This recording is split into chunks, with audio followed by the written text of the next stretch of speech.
The draft law, dubbed the Vetting of Judges and Magistrates Bill 2010, is set to be presented to the Cabinet Committee on Implementation for approval tomorrow. It is a bill drafted by the Ministry of Justice and Constitutional Affairs to comply with stipulations in the current constitution.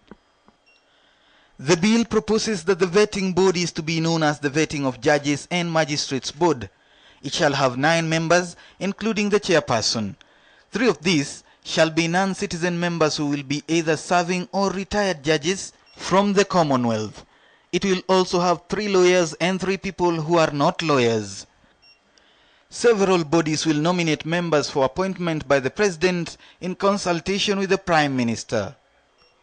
The Law Society of Kenya, Federation of Women Lawyers FIDA, the International Commission of Jurists, and the Kenya Private Sector Alliance will each nominate 4 people, 2 women and 2 men. The Supreme Council of Kenya Muslims SUPKEM, the Kenya Episcopal Conference, the National Council of Churches of Kenya, and the Evangelical Fellowship of Kenya will nominate 2 members each, a man and a woman. The draft bill proposes that upon commencement of the Act, judges or magistrates are to decide within 3 months to either be subjected to vetting or voluntarily leave, whereupon they will get early retirement and terminal benefits. The independent board will be subject to no external authority and will consider, among other things, any criminal case against the judge or magistrate, whether pending or concluded, any recommendations for prosecution by the Attorney General or Ethics and Anti-Corruption Commission, the judge or magistrate's track record including prior pronouncements and competence and diligence.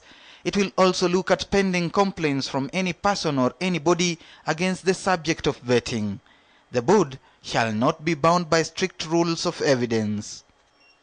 The hearings will be private unless the judges request for public hearings. They will be entitled to lawyers but at their own cost. Those found wanting will be asked to proceed on leave and will have a right to appeal within 10 days. The decision will be made in writing with reasons given. All decisions, whether for or against, are to be made in writing. When the vetting exercise starts, it is supposed to take no more than 1 year.